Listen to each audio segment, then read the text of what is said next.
Hazbin Hotel has always been a show that I have complicated feelings about. When the pilot first aired, 6 years ago, in 2019, I was in love with the concept, aesthetic, and world that Pop was working to create, and absolutely ecstatic when I heard that it was picked up by a big studio to be made into a full show. Now that the full show is out, it's left me feelings, and a bit nostalgic for the original design, pacing, and concepts that I had been stewing on in my own mind all those years since the pilot's release. I wasn't one to tune in on all the live streams to actively keep up with every bit of lore that was being dropped and drip-fed to the fanbase, so when the full show released, I felt like the characters had changed a lot from what I originally became so invested in.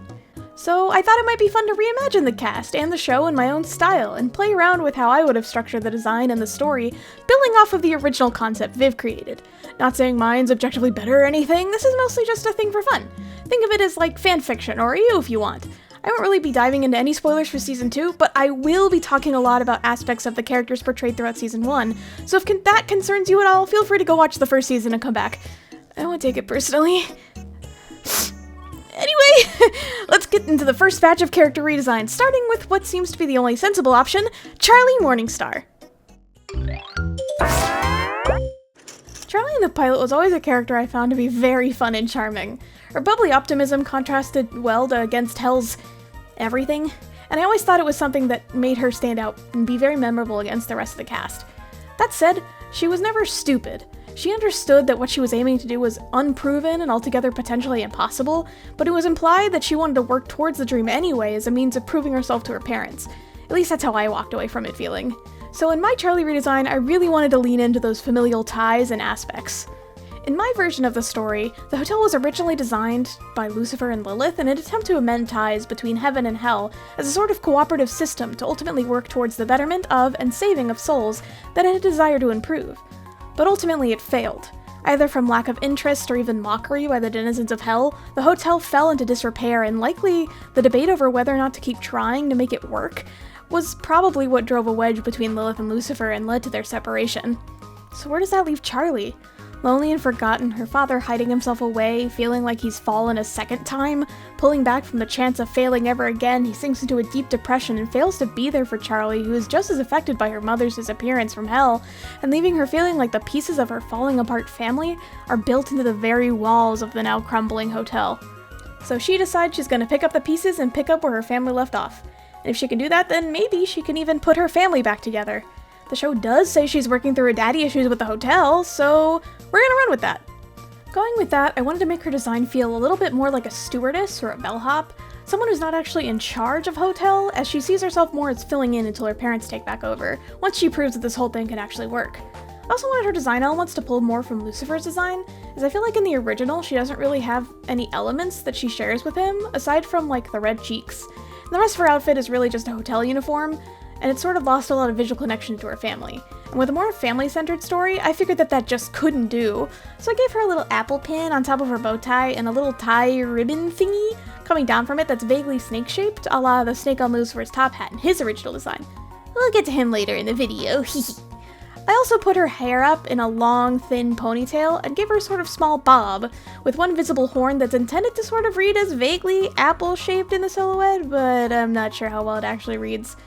The end of the bob curl around her head is ever so slightly a nod to the way that Lucifer's hair in his original design sort of frames his face, and I leaned more into that to match Charlie in his design as well, which again we'll look at more later.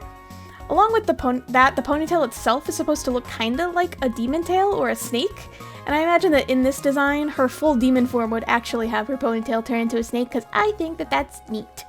Lastly, I added a small crown emblem on her bellhop hat, because I feel like she always really lacked anything that made her feel really like the princess of hell, which they bring up a lot more in the pilot, but in the actual show it feels more like a punchline. It's like no one respects her, she's the princess, but no one cares.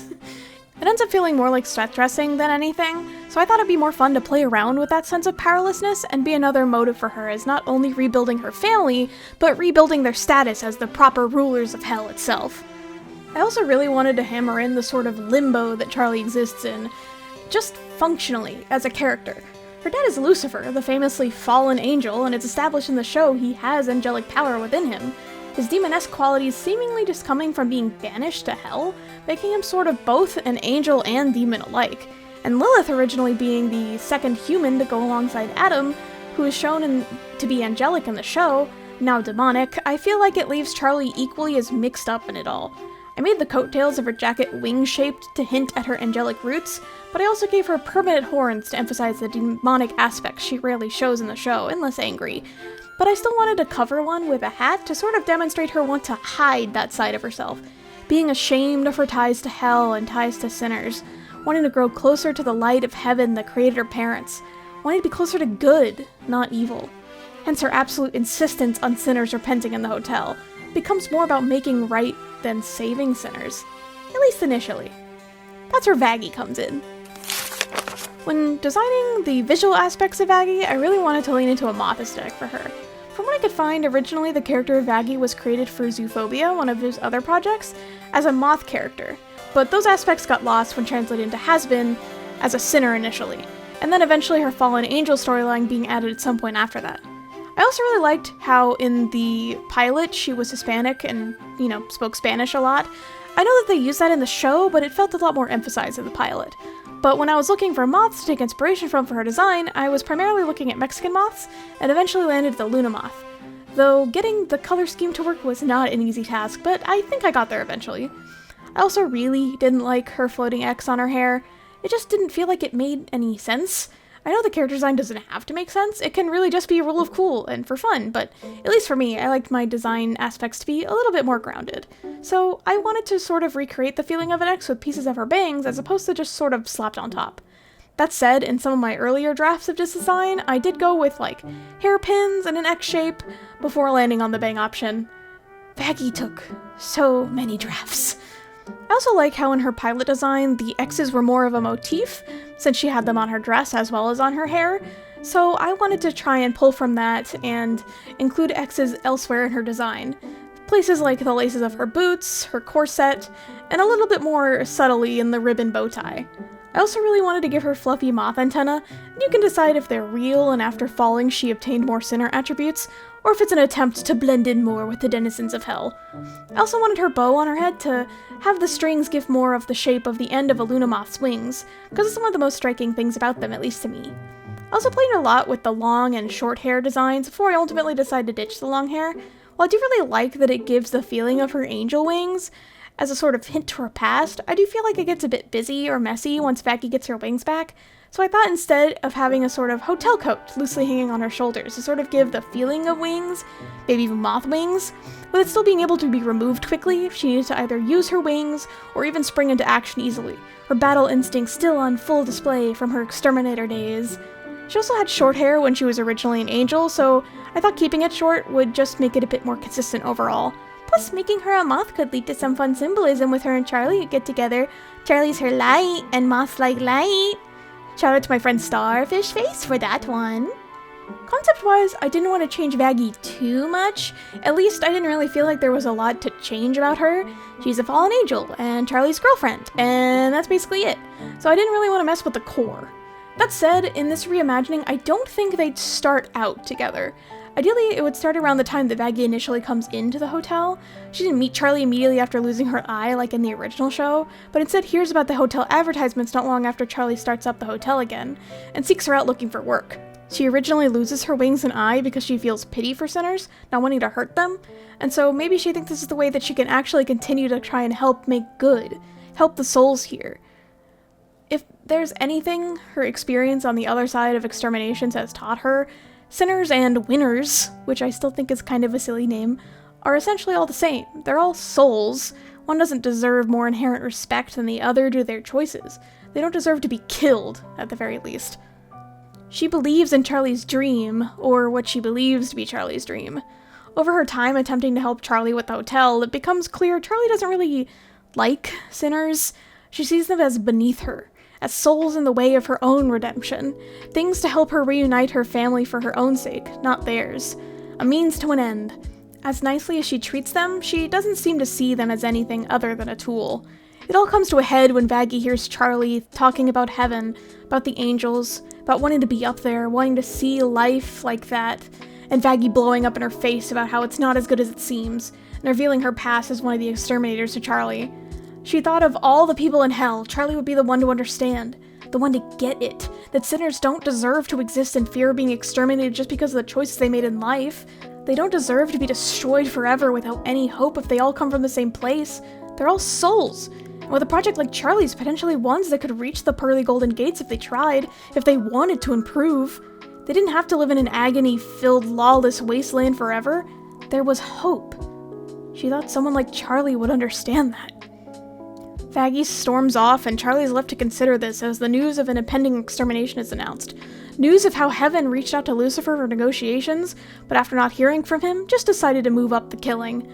The timeline is running out, and Vaggie's going to try and figure out a way to stop this. And Charlie's left to think. Left to wonder if what Vaggie said is how her parents felt. About how their dream for the hotel was formed. And if maybe Vaggie was right. Time was running out if she wanted to help save sinners now. She couldn't do this alone, but she just lost her only help. She may need to call in reinforcements. She may need to call her dad. Lucy! He's originally my favorite character in the show. I love his bubbly attitude and silly, whimsical dad nature. He's just such a fun character, and I always love when he's on screen. Not to mention Hell's Greatest Dad is one of my favorite songs in the entire show. That said, it doesn't really fit with how the show sets him up, and how it feels like it wants me to feel about him. It's said that him and Charlie don't get along, but he's so excited when she calls him. And their beef, whatever it was, is resolved in the same episode it's introduced, without it ever really being clear what it was they were disagreeing about, or fighting about. So I wanted in my reimagining to really crank up the depression. No amount of rubber ducks could help him out of this one. He misses his wife, Tails. He misses her a lot. And he won't be back. He's too busy hiding away in a closet somewhere where no one will find him. Visually, I really wanted to make him look washed up.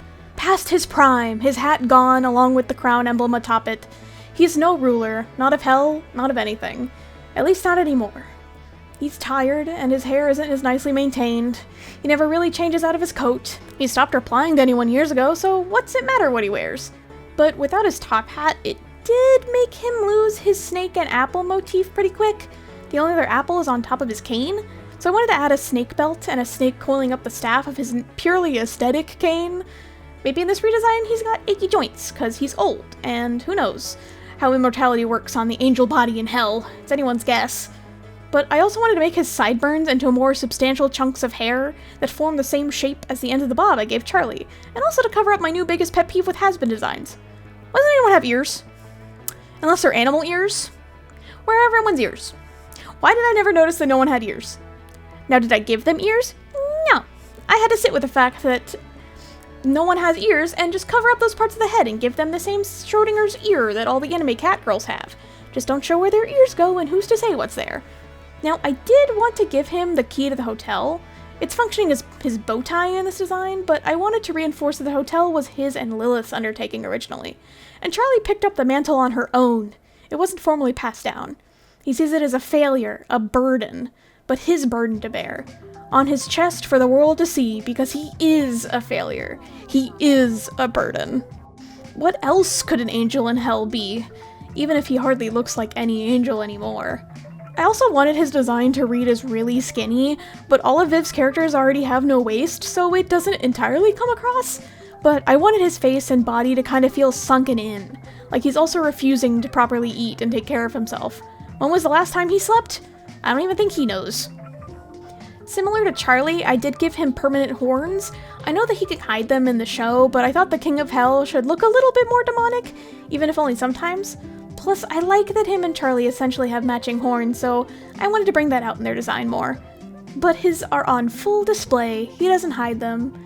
They're another badge of shame atop of his entire existence. He may as well just let them show. But the coattails of his suit are identical to his angel wings, so maybe he's not actually as far gone as he thinks he is. In the actual story of my reimagining, Charlie had given up on talking to Lucifer a few years back. He had seemingly disappeared not long after her mother did. He figured he didn't deserve to talk to her, his little apple, his only light in hell, so he kept his distance until he could become the father she deserved. Not that he believed he ever could reach that, and not that he entirely worked towards it. He's mostly just stared blankly into space, vaguely waiting for something. He's not sure what. To die, perhaps? He knows that's a piece that eludes him. A miracle? That would never... His phone rings. It's Charlie. What could she possibly want from him? He's just someone who gets in the way. He lets it go to voicemail. It rings. Again. And again. And again. Finally, he picks up. Dad! He hesitates before responding, his voice hoarse and frail. He doesn't really talk much these days. He has no one to talk to. Yes? Dad, I need your help. Heaven is coming. They're going to destroy everything. Please, Dad, I want to make things right. Like you and Mom always wanted to. There's a moment of silence between them. Years of unspoken words, years of baggage, years of distance being crossed by a measly tin can and string. Her voice is so far, even as it speaks directly into his ear. Charlie, please, Dad, you're the only one who can. Maybe you could come over and we could talk about it? There's a few moments before he sighs into the phone. He's not sure what good he could do, but if Charlie is asking, where do you need me to go? I'm at the hotel. And that's it for this video. Let me know what you think of my little reimagining of Hazbin Hotel so far, and if there's any other characters you'd like to see me try my hand at redesigning.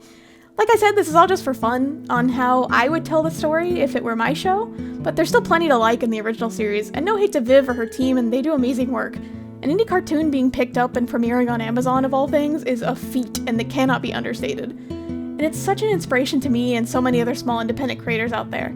That said, this was such a fun exercise in character design, and I'd love to play around more in the Helliverse and see what else I could come up with. So if there's something you'd like to see me try my hand at, or any other characters you'd like to see me redesign, please feel free to let me know in the comments, and be sure to subscribe so you don't miss it. Or I have a few ideas floating around for Alistair and the V's, so that could be fun to explore. But all that said, thanks for watching, and I want to give a special thank you to my friend Dell for helping me brainstorm and work through all these ideas together. And I've been Ray. Remember to take care of yourself, and have a wonderful day. Bye-bye! So I thought it would be more fun to play around with it and being her bubbly optimism, her bubbly autism.